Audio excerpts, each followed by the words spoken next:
안녕하세요, GCN 시청자 여러분. 만민찬양 연주 프로그램 향기 이진집사입니다.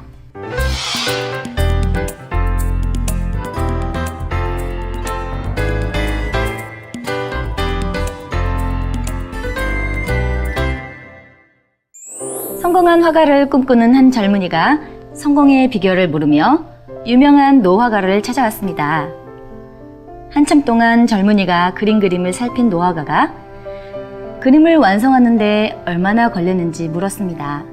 부끄럽지만 꼬박 사흘이 걸렸다며 이것을 파는 데는 2, 3년의 세월이 걸린다고 했습니다. 그러자 노화가는 다시 말했습니다. 그림 한 폭에 2, 3년을 공을 들여 완성해보라며 그러면 2, 3일 안에는 꼭 팔릴 거라면서요. 시청자 여러분들은 이루고자 하는 것에 얼마나 노력을 하고 계십니까? 오늘도 저와 함께 아름다운 만민찬양 연주를 위해 열심히 연습해 보실까요?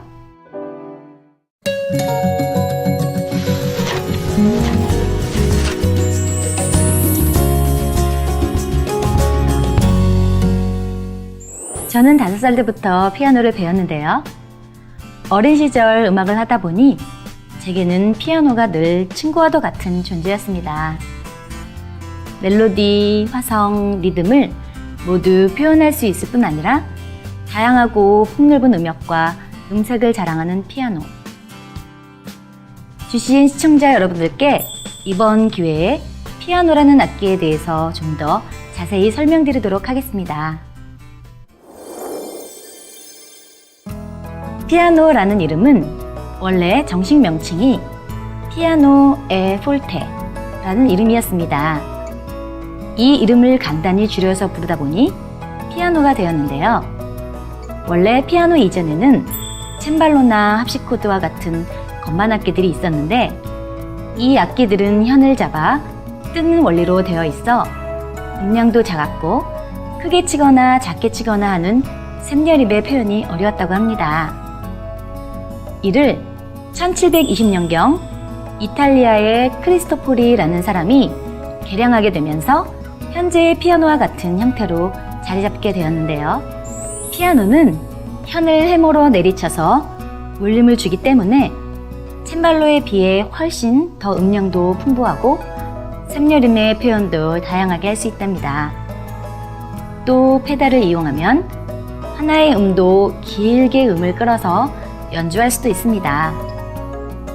일반적으로는 총 88개의 건반이 있습니다.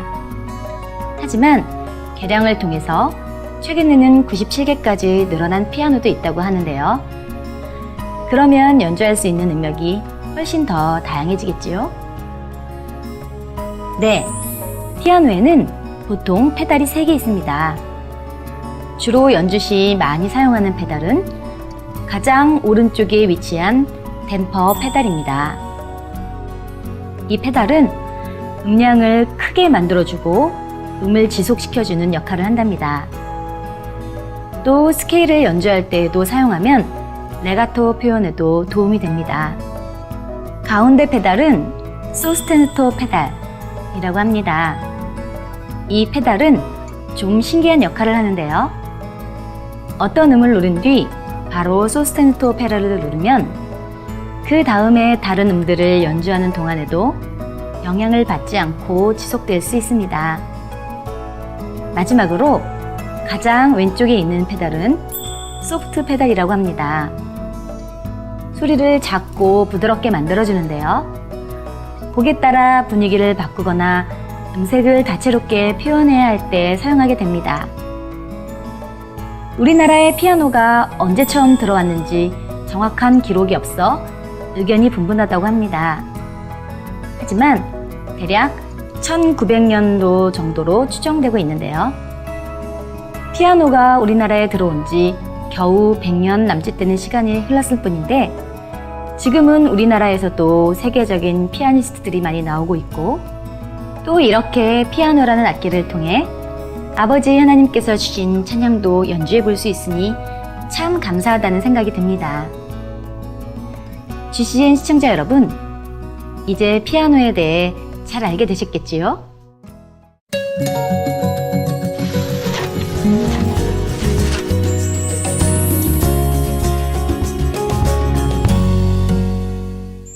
시청자 여러분, 지난 시간에는 내 마음의 고백이라는 찬양을 가지고 4비트 주법에 대해서 알아보았습니다. 4비트 기본 리듬 패턴에 맞춰 오른손은 코드를, 왼손은 베이스음, 즉 그 코드의 가장 아래음에 해당하는 음을 누르며 치면 되는데요. 분수 코드가 나올 경우 오른손은 왼쪽에 쓰여진 코드대로, 왼손은 분수 코드 오른쪽에 쓰여있는 음을 누르시면 됩니다.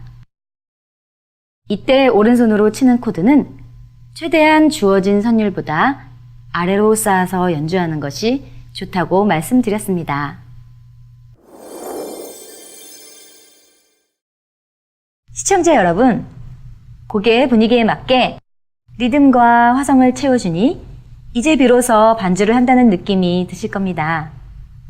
하지만 곡의 시작부터 마실 때까지 계속 똑같은 리듬 패턴으로만 연주한다면 살짝 지루하게 느껴질 수도 있을 것 같은데요. 오늘은 같은 4비트 주법이라도 조금 더 다양하게 연주해 보실 수 있도록 여러 가지 4비트 반주 패턴을 알려드리도록 하겠습니다. 패턴을 다양하게 만드는 방법은 여러 가지가 있지만 오늘은 주로 왼손의 패턴을 바꿔보도록 하겠는데요. 첫 번째로 지난 시간에 배운 기본 패턴에 대해서 다시 한번 설명해 드리도록 하겠습니다. 기본 패턴은 화면에서 보시는 대로 왼손은 그 코드의 가장 밑에 있는 음, 즉 베이스 음을 누르시고요. 오른손은 주어진 코드를 한마디에 4번 치면 된다고 했습니다.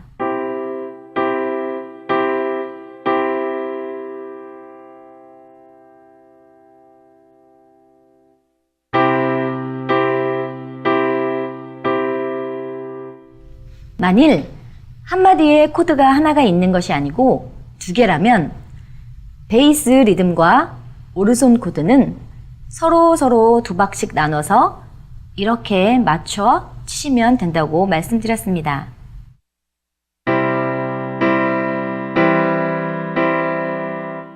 다시 한번 하도록 하겠습니다.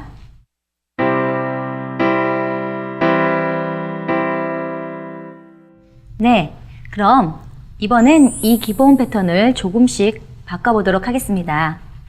화면을 보실까요? 첫 번째 패턴입니다. 기본 패턴과는 달리 왼손의 리듬이 마지막 박자에서 반박자만 살짝 움직이는 것을 볼 수 있는데요. 이렇게요.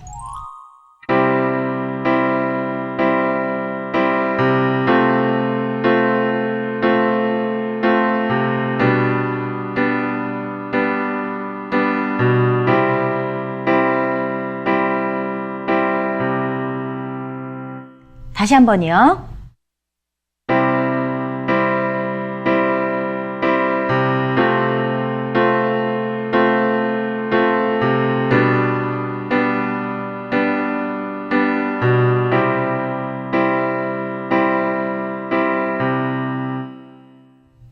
어떠세요?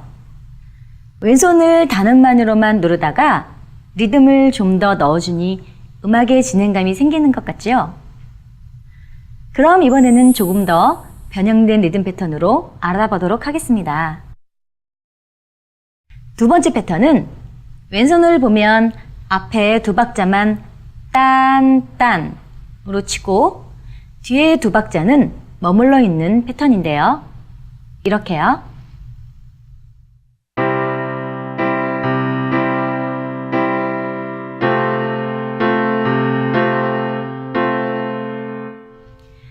이 패턴으로 처음 4마디만 쳐보겠습니다.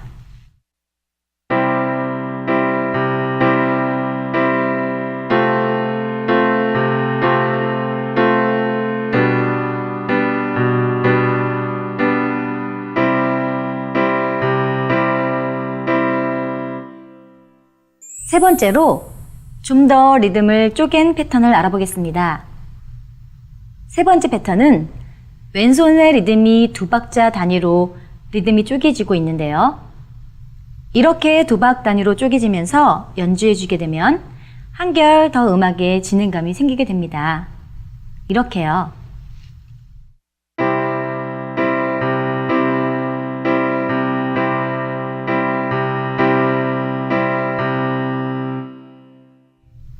이 패턴도 처음 4마디만 쳐보겠습니다.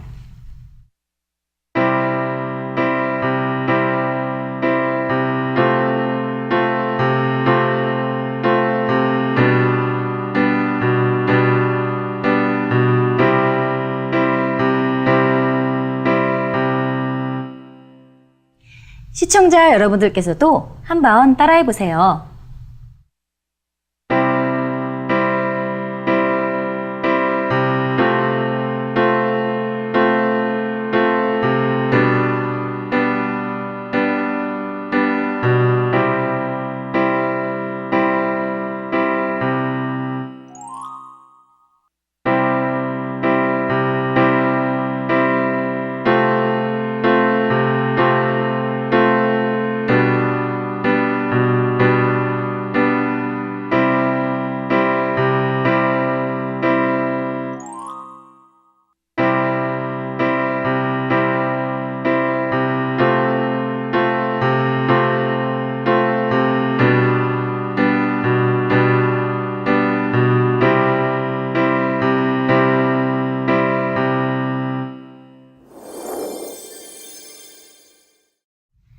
네, 잘하셨습니다.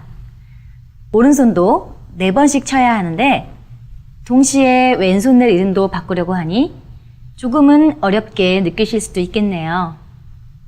하지만 한 가지 곡을 치더라도 그 안에서 리듬을 조금씩 바꿔서 치면 듣기에도 덜 지루하고 또 음악의 진행감을 더해줄 수 있는데요. 그럼 오늘 배운 내 마음의 고백을 처음부터 쭉 쳐보시겠는데요. 처음에는 첫 번째 패턴만으로 치시다가 첫 번째 도돌이 후에는 두 번째 패턴으로 쳐보겠습니다. 그 후 후렴부터는 좀 더 왼손의 리듬을 쪼개면서 세 번째 패턴을 이용해서 연주해 보겠습니다.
자, 리듬이 바뀌면서 점차 음악이 고조되는 것을 느껴보셨나요?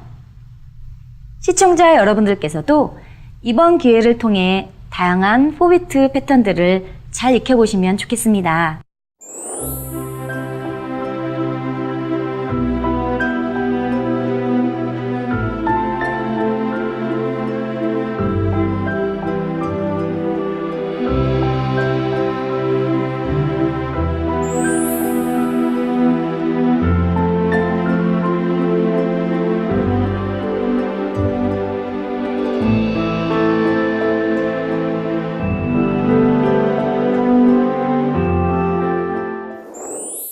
마지막으로 제가 한 곡을 연주해 드리겠는데요. 이 곡은 만민중앙교회 창립 31주년 행사 시 연주된 계절동산이라는 곡입니다. 이 곡의 앞부분은 발랄하고 즐거운 리듬을, 후렴 부분은 아르페지오 주법을 사용해서 서정적으로 연주해 볼 것인데요. 한 곡 안에서도 어떤 리듬을 어떻게 사용하느냐에 따라 분위기가 확연히 달라지는 것을 느낄 수 있을 것입니다. 시청자 여러분들도 한번 주의 깊게 감상해 보세요.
천국에서는 완벽한 아름다움을 가진 천사들이 끊이지 않는 찬양으로 하나님의 영광을 높여드립니다. 그런데도 하나님께서는 경작을 통해 하나님의 사랑을 깨달은 자녀들이 중심으로 경배하는 찬송을 듣기 원하신다고 합니다.